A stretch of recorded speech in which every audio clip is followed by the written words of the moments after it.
Mirë se vini në Ora Sport, si çdo të diel ora 21 këtu në Ora News në këtë natë të veçantë për arsye. Mirëmbrëma. Mirëmbrëma Klodi, mirëmbrëma të gjithëve.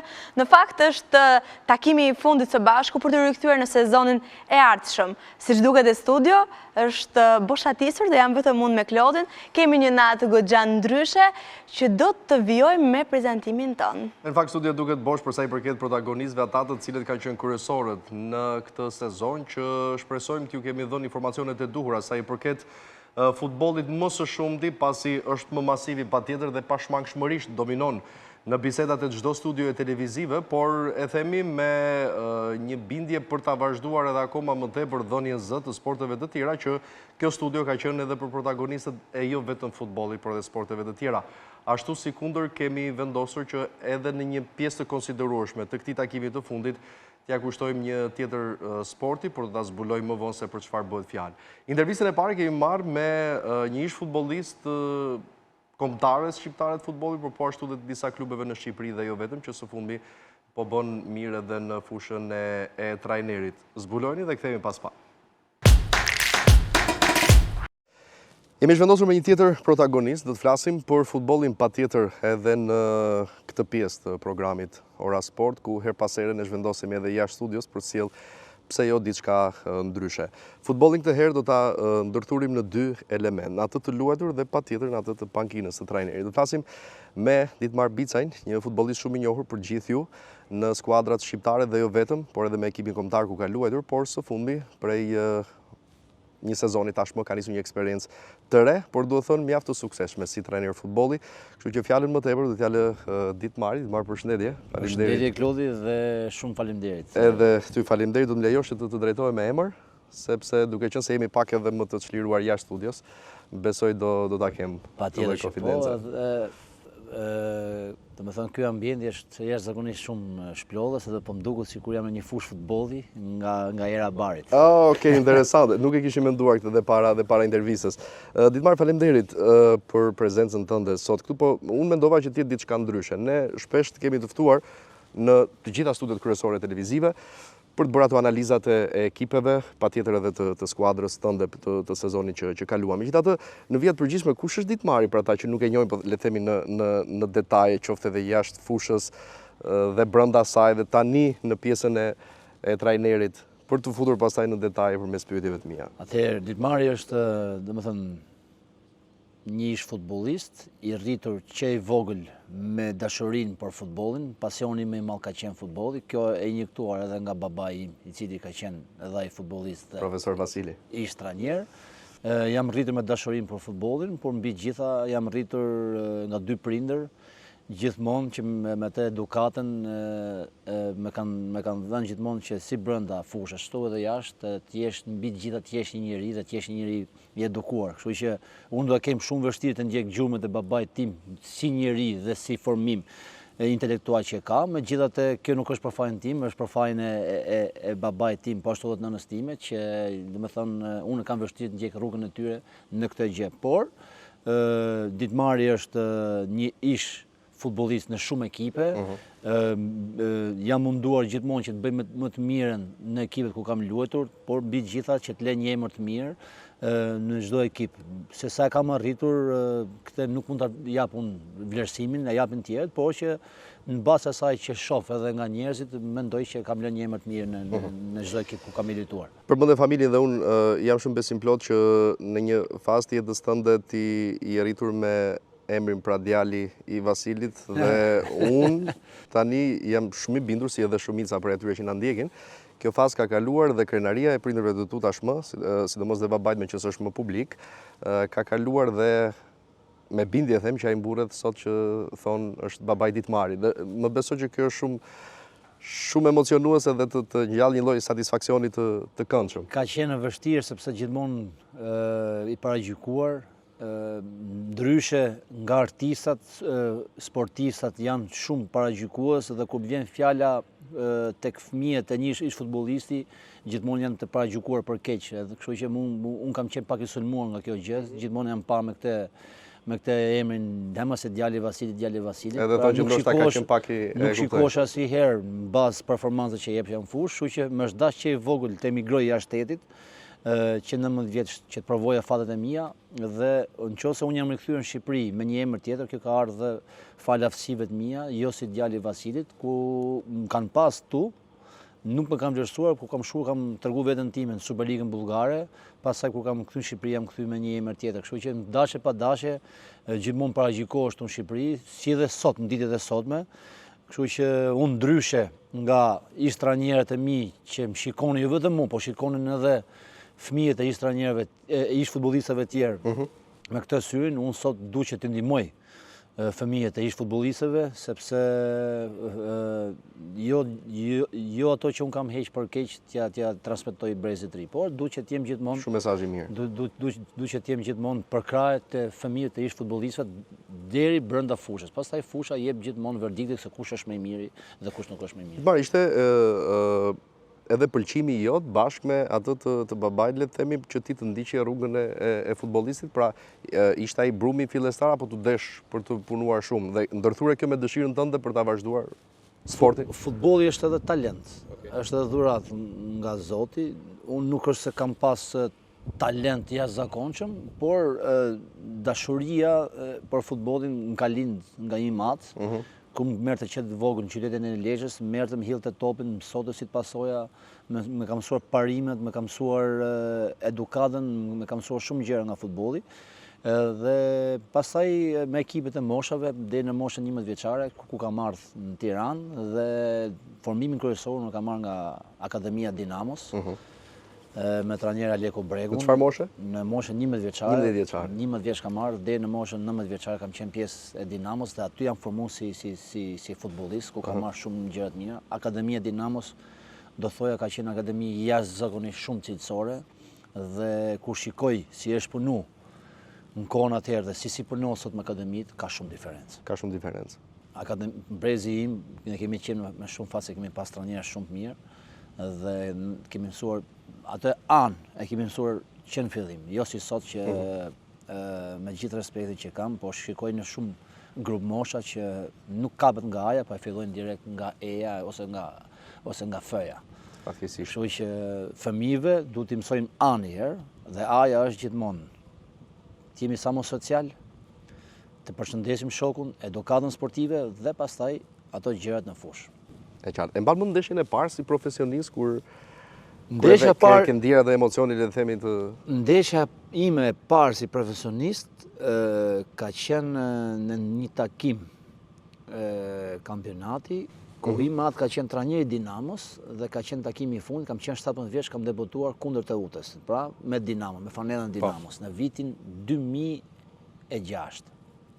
Në 2006 në atëherë kam debutuar. Pastaj kam qenë pjesë e Dinamos edhe në 2007 ku u shpall kampion në sezonin 2007-2008 dhe mbas përfundimit të sezonit 2008-s, domethënë kam emigruar në Thonjza nga ana sportive në Bullgari.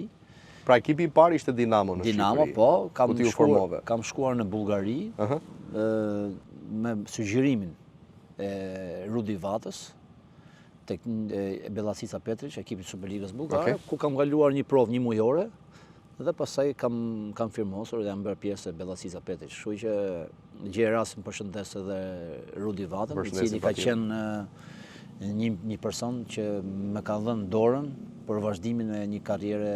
Mbi gjitha ka besuar, se kjo është shumë e rëndësishme në çdo fushë besoj.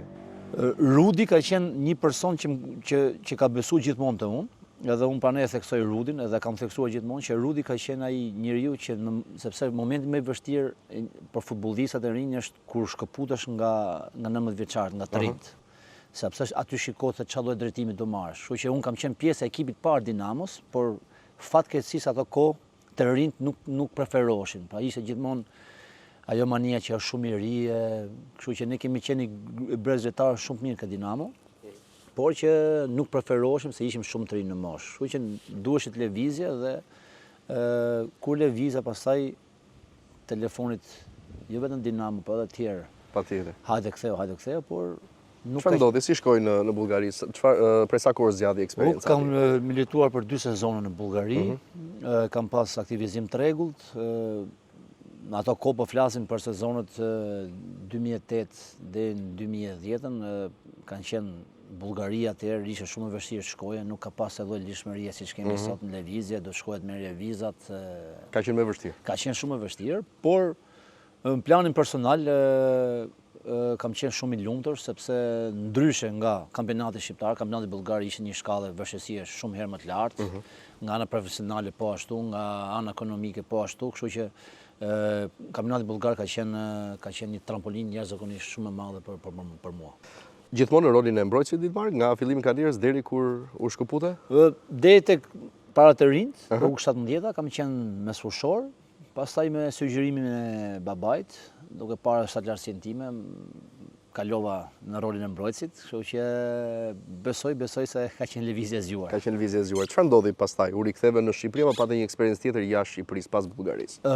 U riktheva në Shqipëri sepse klubi falimentoi, patën probleme ekonomike, presidenti e asaj kohe për evazion fiskal u dënua, kështu që ekipi u shkri dhe u ktheva tek ekipi i Tiranës. Te Tirana. Tek ekipi i Tiranës, asaj kohe ka qenë trajner i minjoj kroat Lončarević, që ishte pjesë e Tiranës, dhe ishte Lončarević që me kontaktoi për të shkuar tek Tirana. Dhe mbaj mend me një seancë servitore, sepse donin shikonin edhe stafi drejtues, donin shikonin mbas një seancë servitore, kam firmosur direkt, kështu që asaj kohë tek Tirana ishin emra shumë të njohur, si Devi Muka, Tefik Osmani, Bledar Devolli, Andi Lila, edhe ishte ekip kampion dhe ka qenë privilegj dhe kënaqësi që të isha pjesë e Tiranës. Dhe më trego pak, ishte e vështirë, nuk mund ta them, po duke qenë se ishte formuar dhe rritur te Dinamo, këtë ishte në një tjetër ekip kryeqytetas dhe si shihen në atë kohë. Debutimin mos mendoj që ke bërë me Dinamo. Me Tiranën e kam bërë në takimin me Dinamo në derbi dhe domethënë nuk kam qenë pjesë e formacionit 3 javë e para sepse nuk më kishte ardhur kartoni në Bullgari, kam pas probleme me dokumentacionin dhe jam aktivizuar direkt në takimin e 4 me Dinamon dhe maj mend atëherë që kam bërë një paraqitje jashtëzakonisht shumë të mirë. Edhe mbas atij takimi pastaj në derbi, kam fituar dhe simpatinë e popullit bardhë dhe blu dhe pastaj kam deri në fund sezonit, kam luajtur një sezon për Tiranën, pastaj jam shkëputur. Ti mos gaboj, u shpall kampion Dinamo në atë? Tirana doli e dyta, Dinamo u shpall kampion. Dinamo. Dinamo u shpall kampion në ndërtimin e Shkëlqim Muçës. Profesor Muça. Por mbas atij sezoni pastaj edhe emri im në kuptimin në Shqipëri u afirmua, sepse duke parë sezonin pozitiv që bëra tek Tirana, pata edhe shumë telefonata dhe pastaj vazhdimësia ime është. Po, pas një sezoni në? Mas një sezoni kisha kontratë me Tiranën, shkova tek Skënderbeu Korçës. Aty pastaj besoj që ishte një tjetër. Aty ka qenë pak a shumë bast, tek ka çift, sepse të lihet Tiranën dhe të shkohet tek Skënderbeu, shumë atëherë me morën si të çmendur, në kuptimin që si mund shkosh tek Skënderbeu ti, se Skënderbeu nuk ishte Skënderbeu që ne jemi. Gjithsesi kishte të dhëna që Skënderbeu ishte projektuar për një të ardhme të mirë. Kishte të dhëna, por tani të jemi realist, të lihet Tiranën, të lihet kryeqytetin, gjithë dëshirat, gjithë futbollistë ka qenë të vishës me vesh fanellën e Tiranës, Partizanit, Dinamot, ekipet e kryeqytetit, dhe shkohet tek Skënderbeu, do thoya që do shkoje për një projekt serioz, por projekti ishte me të vërtetë serioz. Unë më kam qenë futbollisti i tretë që jam bashkuar, mbas Endri Vrapi që ishte i pari me Erbin Fagun, dhe unë kam qenë i treti që jam bërë pjesë e Skënderbeut, me sugjerimin e trajnerit Shkëlqim Muça, që la Dinamon dhe erdhi tek Skënderbeu dhe isha pjesë e dëshirave të tij. Gjej rastin të përshëndes edhe profesor Çimuçën. Ishte ai që na mori tek pjesa dhe na bëri pjesë e Skënderbeut, ku pastaj luajte për 5 sezone, 5 herë kampion. 5 sezone me radhë atje. 5 herë kampion. Në cilin vit ishte kjo kalimi në? Në 2010, në verën e 2010-s deri në verën e 2015-s. Dietmar, ne shohim nga jashtë me sy tjetër, por a ishte ajo një lloj pike kthese dhe një lloj shembulli për të marrë dhe nga ekipet e tjera, sepse përveç se 5 herë resh kampion Skënderbeu, pati një paraqitje shumë të mirë, Kupat e Europës, u kualifikua dhe në grupe, pra diçka po lëvizte dhe emri i futbollit shqiptar po merrte një konotacion tjetër edhe në Europë. Projektet serioze duan njerëz serioz, duan njerëz ambicioz dhe Agim Zeqo ishte njëri ambicios, se bashku me Argjan Takën, që ishin të dy njerëzit që merreshin me Skënderbeun, ishin njerëz shumë serioz. Në asaj kohë nuk është se kishim shumë informacion dhe ishin njerëz që nuk njiheshin shumë botën e sportit, si Zeqi ashtu edhe Takaj. Por ishin shumë serioz dhe unë momentin e parë që kam shkelur në Korçë, më ka bërë shumë përshtypje komunikimi, më ka bërë shumë përshtypje plotësimi të gjitha kërkesave që kishte stafi teknik për futbollistat. Dhe sa po kam shkelur në Korçë, kam gjerë edhe ngrohtësinë e tifozëve korçarë, kështu që e pash dhe kuptova që këtu ishte një projekt serioz. Pastaj vazhdimësia dihet si ishte, maj mend asaj kohe, fazën përgatitore, kur na është komunikuar që do shkonim në periudhën e verës në Austri, ka qenë diçka që nuk në Austri ne shikonim vetëm nëpër kanalet europiane që zhvilloneshin takimet miqësore si Austria Vjenës, Dinamo Kiev, Shakhtar Donetsk, ishte elita e futbollit evropian që shkonin në Austri. Kështu që kur na është komunikuar që do shkojmë edhe ne atje, pastaj filloi çdo njeri të kuptonte që këtu është një projekt afatgjatë dhe serioz. Dhe kështu rezultoi. 5 vite kampion me Skënderbeun, ç'u ndodhi më pas? Mbas 5 vitesh, ne, me thënë drejtën, flisim gjithmonë me njëri tjetrin, me futbollistët dhe u lodhën duke ngret kupa, u lodhën duke fituar, sikur nuk kishte më histori, sepse për 5 vite ti je dominues, njeriu ka nevojë për një diçka të re dhe kishte nevojë për ndryshuar ambient, sepse besoj se i mora maksimumin në Skënderbeut, më dha shumë Korça, më dha shumë Skënderbeu, dhe jam shumë i njohur si ashtu edhe dy presidentë Zeqi dhe Takaj, që më dhanë mundësinë, sepse ti ishe pjesë e Skënderbeut ka qenë privilegj, me thënë drejtën, dhe Skënderbeu më dha shumë, më dha emër, më dha shumë eksperiencë, më formoi, po ashtu edhe qyteti i Korçës, që më ka dhënë shumë dashuri dhe ngrohtësi. Kështu që unë kam një lidhje shumë fortë me Korçën, me njerëzit e atij qyteti.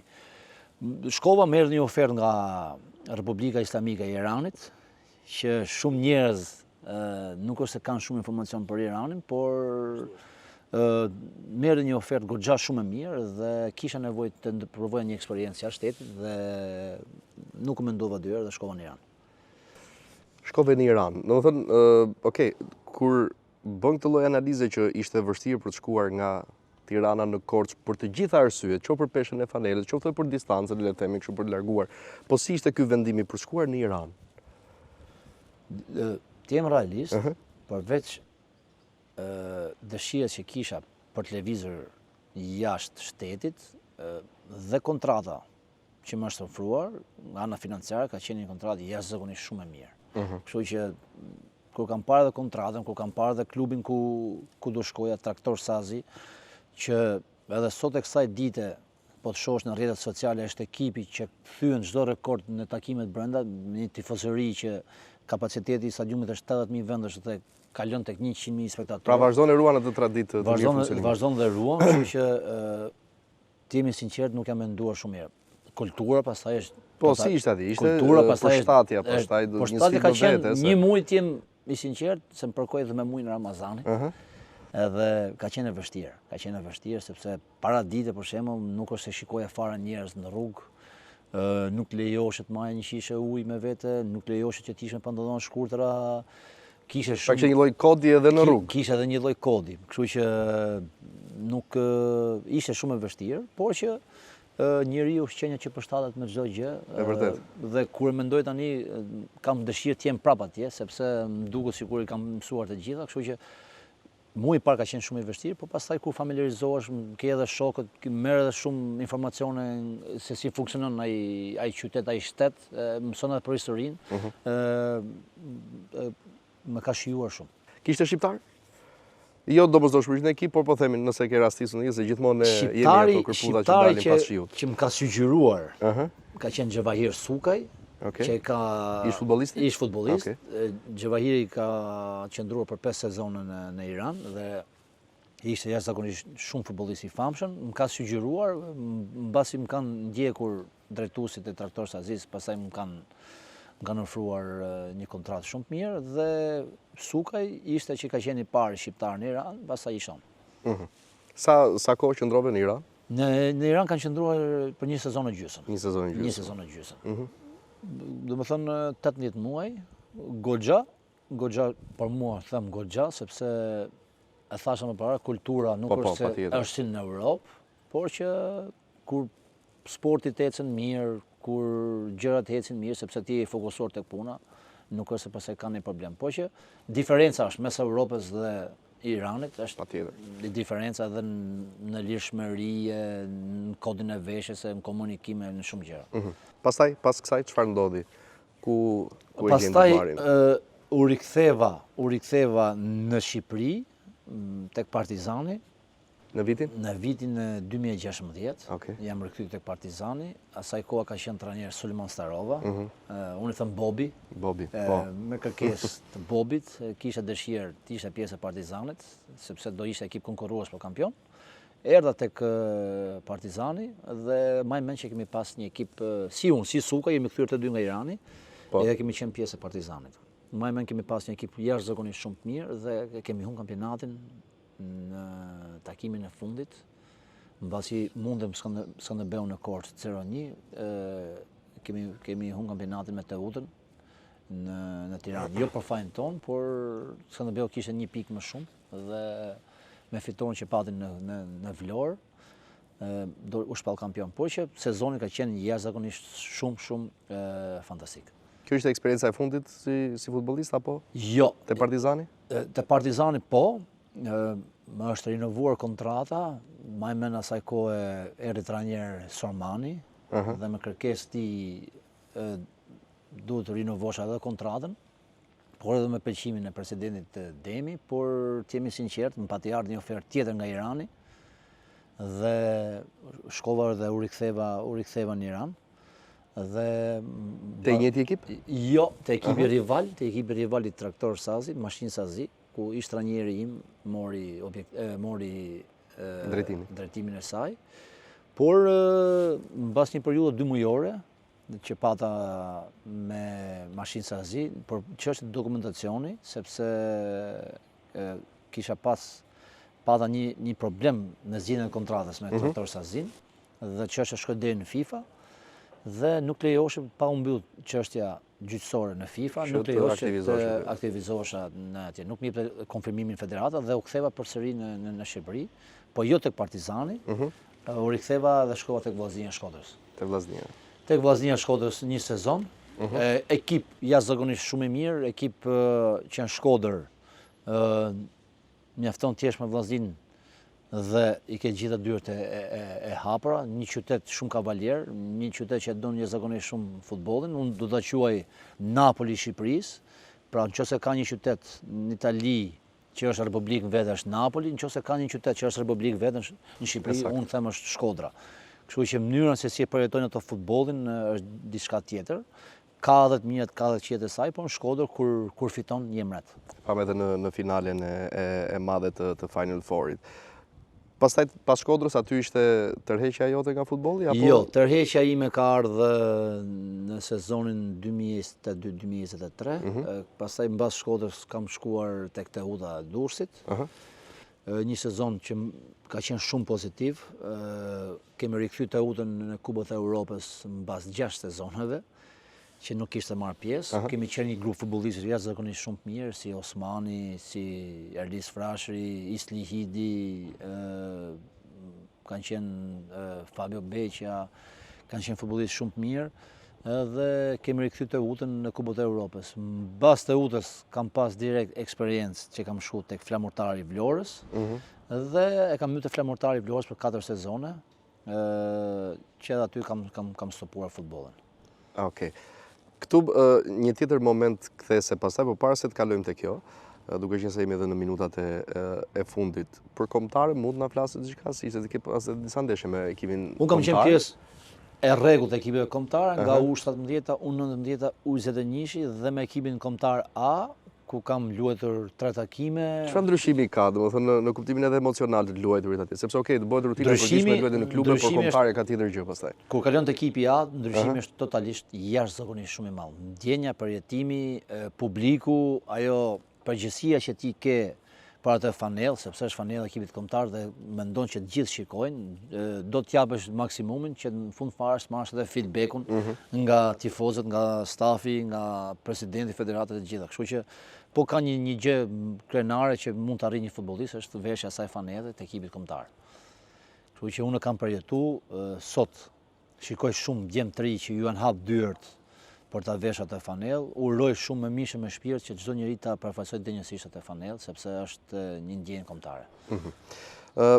Kjo ishte ajo për sa i përket futbollit dhe asaj se çfarë ka dhuruar Ditmari në fush, por që në momentin kur u dhurohej nga futbolli Ditmari, kishte menduar ndonjëherë që ishte e menduar që ti do ta vazhdoje, nuk do ishe larg sportit dhe konkretisht futbollit në detyrën e trajnerit këtë herë, kur ke pasur një sezon shumë të mirë. Ky nuk është nga ato raste që duhet thënë kështu sepse kemi Ditmarin në intervistë, por mënyra se si ishte rrugtimi i ekipit të Burrelit në kategorinë e parë të futbollit, gjitha vështirësitë që kaloi dhe e mbylli në vendin e 4, duke kaluar dhe objektiva, duke i rikthyer kështu edhe Burrelit një ndër të paktat, le të themi, si çdo qytet vogël në Shqipëri, aktivitete që bën bashkë njerëzit dhe argëtohen ato 2 orë pas dite kur ekipi luan në shtëpi. Po Ditmari kishte menduar këtë eksperiencë do të vazhdonte kështu në rolin e trajnerit apo erdhi spontanisht? Lodhi, thonë për futbollistët që kanë 2 vdekje. Një kur le futbollin dhe pastaj vdekjen natyrale, që i themi ne. Kështu që kur le futbollin është një përjetim jashtëzakonisht shumë i vështirë. Kush e ka lënë futbollin ndoshta disa mundohen ta kalojnë me sportivitet, por është jashtëzakonisht shumë e vështirë. Të mungojnë shumë gjëra, të mungojnë grumbullimet, shokët, ato takimet, si dhe përjetimet e këqija kur humbet, por edhe ato të mirat kur ti fiton. Kështu që një vit ka qenë shumë i vështirë për mua. Pastaj bëra pjesë e flamurtarit në stafin teknik, ku në kërkesë të trajnerit Dritan Resuli, isha asistent i tij. Pata një fillim të mirë në botën e trajningut, sepse gjithmonë do ta fillosh nga poshtë dhe kur je asistent mëson shumë gjëra, më ka ndihmuar jashtëzakonisht shumë, gjej rastin të përshëndes edhe profesor Tanin, më ka mësuar shumë gjëra si nga ana profesionale ashtu edhe nga ana trajningut. Ndënjët e flamurtari për 6 muaj dhe pastaj fillova dhe mendoja që isha gati për të marrë një ekip dhe mora ekipin e Burrelit me kërkesë të kryetarit bashkisë zotit Malaj, që më besoi të merre përsipër drejtimin e Burrelit. Shumë njerëz kanë qenë skeptik, është normale sepse jo është i ri, por që ne duhet t'i besojmë më shumë trinjve, sepse kur mendon që një 35 vjeçar drejton kombëtarin e Gjermanisë, siç është Nagelsmann, ne në Shqipëri do t'i thymë pak këto barrierat dhe mos jemi paragjykues për trinjt. Si ishte, besoj ka qenë sfidë. Unë mbaj mend ne takojmë shpesh bashkë edhe me kolegë të tjerë, jo vetëm nga sporti, por edhe të medias. Po shiko, është një lloj pa egzageruar dhe një lloj sakrificë, sepse ty duhet që të bësh çdo ditë atë rrugtimin tënd nga Tirana në Burrel, të mbash ekipin karikuar, për të hequr dorë nga disa gjëra nga familja për orë të tëra larg. Vështirësitë kanë qenë të mëdha, por kur ka pasion, kur ka dashuri për punën, kur ka sinqeritet, kur ka ndershmëri në punë, edhe thon pastaj që edhe pjesa hyjnore nga lart ta hap pak rrugën. Kështu që e vërtet. Unë kam sakrificat e mia, jo vetëm në trajning, por edhe si futbollist kanë qenë të mëdha, jo vetëm të mia, por shumë futbollistëve. Unë jam shumë krenar sepse kam trajnuar një grup futbollistësh nga ana karakteriale me notën 10, kam pas djem shumë pozitiv, kam pas djem besnik gjatë këtij sezoni dhe pastaj edhe dijet e mia si futbollist edhe ana e eksperiencës si futbollist më ka ndihmuar që ta kombinoj eksperiencën e luajtur nga fusha dhe me të trajningut që kam pasur, sepse duhen kombinuar informacionet që ti merr dhe studimet që ti ke marr, sidomos edhe nga licencimet që kemi pas nga ana Federata Shqiptare e Futbollit, por edhe nga asaj fushës që ti merr nga ish-trajnerat, i mbledh të gjitha dhe mundohesh të shkrish në ekipin ku militon. Kështu që unë jam munduar të bëj një mix të tyre, sepse kur del nga fusha është shumë e freskët dhe nuk mund të bësh atë gjandarin i themi ne. Unë kam parë këtë, në dëm të futbollistit. Duhet të jetë gjithmonë një gjuhë përbashkët. Po pra, ti e thua me modesti këtë Ditmar, por unë kam parë vetë dhe ka një lloj respekti të dyanshëm, pra ata të respektojnë në maksimum ty si trajner, duke bërë më të mirën e tyre, duke ndjekur këshillat e tua, dhe ke një lloj raporti shumë, po nuk e di domethënë, diferencat janë të jashtëzakonshme, duke mbajtur akoma stafin, jo vetëm futbollistët, por edhe të tjerë, një lloj balance të shkëlqyer. Kjo vjen natyrshëm apo e ke ti këtë, se unë nuk arrit dot ta. Jo, unë kam marrë shembull nga eksperienca që kam pas si futbollist dhe më kanë pëlqyer gjithmonë trajnerët që kanë pas komunikim të drejtë për drejtë me mua. Më kanë pëlqyer gjithmonë trajnerët që më kanë komunikuar në sy, si për të mirat ashtu edhe për të këqijat, kështu që marrëdhënia në radhë parë do të jetë njerëzore. Normalisht që du t'i ndajmë gjërat, du t'i ndash gjërat, kush është trajneri dhe kush është futbollisti, kush është drejtori dhe kush është futbollisti, pastaj edhe presidenti. Kështu që në një ekip futbolli du të jetë gjithmonë hierarkia, por hierarkia gjithmonë du të kombinohet edhe me anën njerëzore. Aftësia një trajneri është gjithmonë që të ditë ndaj fushën dhe pjesën e jashtë fushës. Nëse ne jemi në pjesën e fushës, gjithmonë do të di se kush është kapiteni, do të di se kush është trajneri, do të di se kush është futbollisti i ri, që du t'i mësosh shumë gjëra dhe du t'i thuash që du t'i mësosh shumë gjëra që du t'a arrisësh nga ana profesionale, ashtu edhe nga ana mentale. Kështu që gjëja e parë që kam bërë tek ekipi, tek skuadra ka qenë që të kuptojmë se çfarë jemi brenda fushës dhe çfarë jemi jashtë fushës. Kështu që djem më kanë ndjekur, djem më kanë kuptuar dhe pastaj kur vjen puna tek gjëra serioze, të gjëra më shenjtë që është puna, ato më kanë ndjekur dhe kanë ditur që urrat e mia t'i ndjekën. I kemi parë planet për të ardhmen, qoftë afat shkurtër dhe afat gjatë, synimet le të themi. Aq sa mund të zbulojmë.